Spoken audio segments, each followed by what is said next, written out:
All right, so I'm out here in the garage today and I'm going to do a quick video on the wife's Prius. Let's get in here and take a look at some mileage on it. There we go.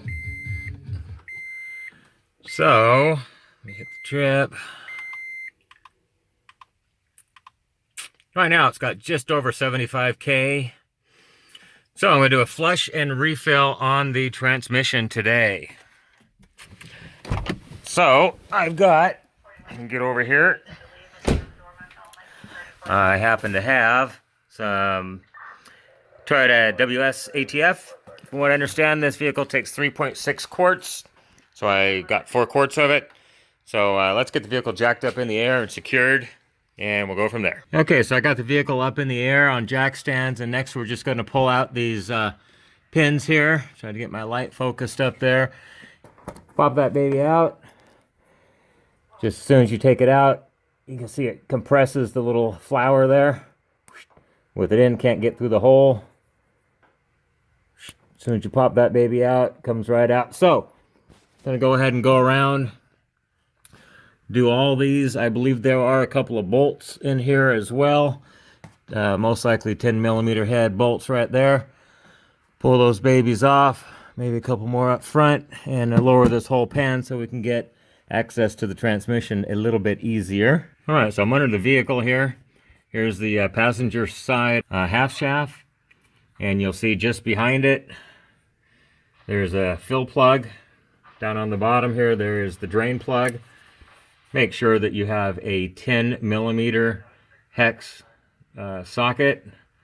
If you don't, and you try to use a 3/8, you may have problems. Make sure it fits up in there nice and good. And one tip, always loosen the fill plug first. If you take out the drain and you drain out all your fluid and you can't get the fill plug out for some strange reason, then you're stuck. You're going to have to take it and have it professionally removed somewhere. So let's go ahead and remove that fill plug and see if we get any leakage out of it. And hopefully I won't get in the way of the camera so you can see what's going on up here. Oh, there we go. Crack loose. Let's crack the drain loose. All right, so I've got my drain pan sitting here ready to go. Just going to position it there.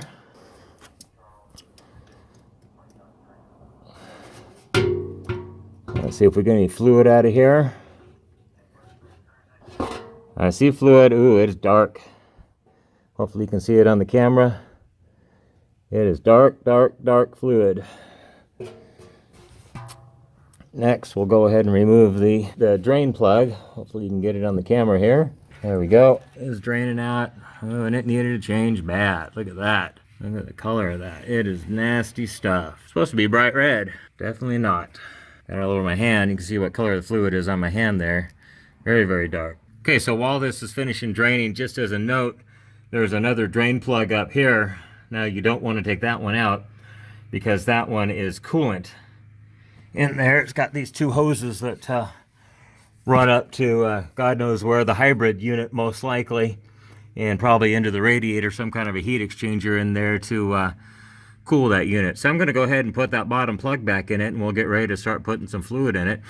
I've already got a hose snaked down from the top so that I can just go ahead and pour from up there and not have to worry about it pumping it down here. Anyhow, let's go ahead and put that bottom plug back in.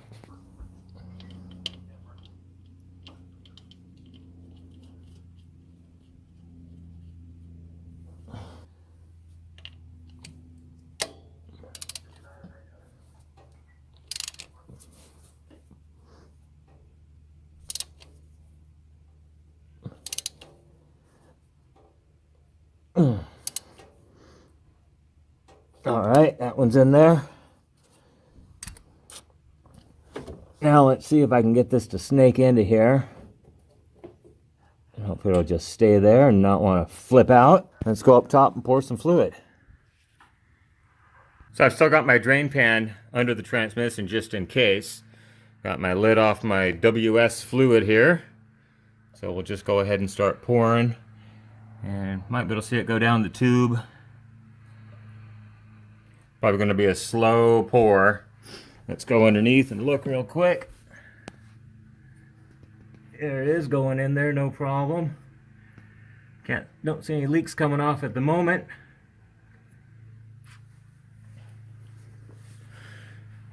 So we'll just keep adding fluid in here.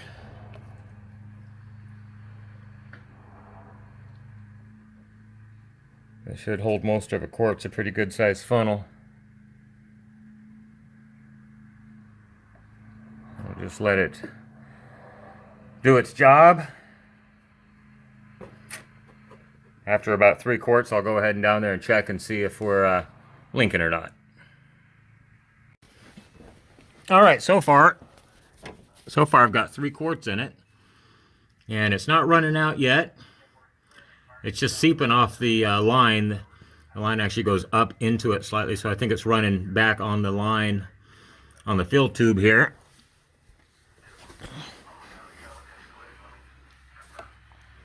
So what I'm going to do is just start slowly pouring it in there, just like a pint or a cup at a time. I'll keep going down here. Once it starts running off there at a good clip, then I know I'm up to the top.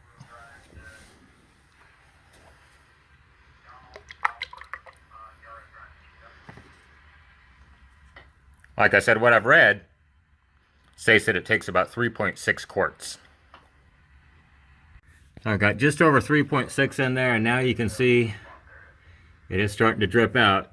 So I'd say we've reached the magic number. So I'm just going to go ahead and let it drip for a moment. Let that tube clear out as best it can. Then I'll go ahead and pull the tube out of there. And I'll go ahead and put that drain plug, or the fill plug, back in. Alright, so I just pulled the tube out. As you can see, a little bit is running down. The tube must have been acting as a little bit of a gasket, so probably about a cup's run out so far. I think that's probably going to be good enough.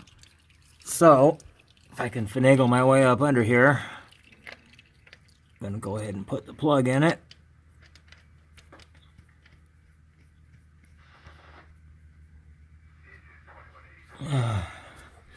Don't forget to tighten it.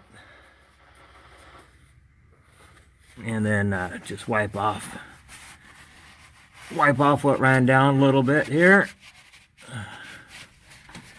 Try to keep it clean.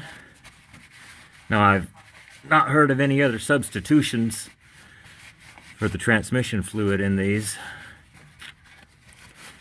Like in my Explorer and in my Taurus, I'm running Dexron 3 with an additive to convert it to Mercon 5. And I can't think of the name of the additive at the moment. But I have a little bottle of it. I'll go grab it. It's LubeGuard. Enhances Dexron Mercon to perform like Mercon V, Mercon 5.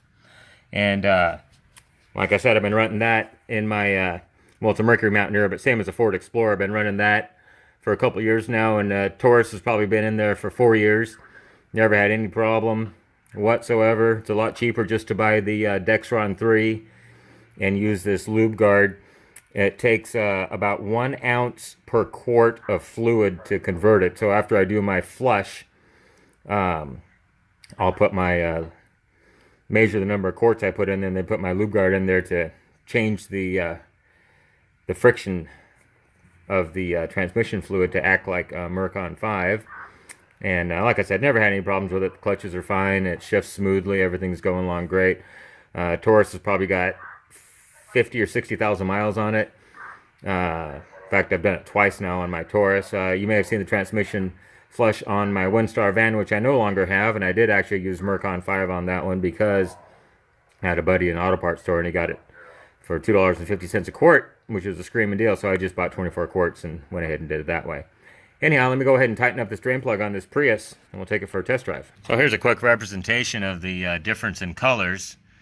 So I'll just dip my finger in here. You can see the color of the transmission fluid here. I'll put a little drop on this paper. Look at that. And then I'll wipe my finger off and get some of the new stuff out of here. Put it next to it. Look at that difference. It was definitely ready. No doubt about that. All right, here we go. We'll take it for a little ride around the block.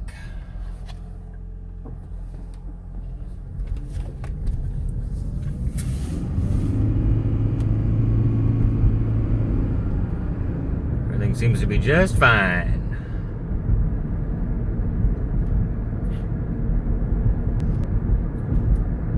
Anyhow, hopefully, in another 60,000 miles or so, we'll do another flush on this baby. Hopefully things keep right on rocking and rolling. Been quite reliable for us so far.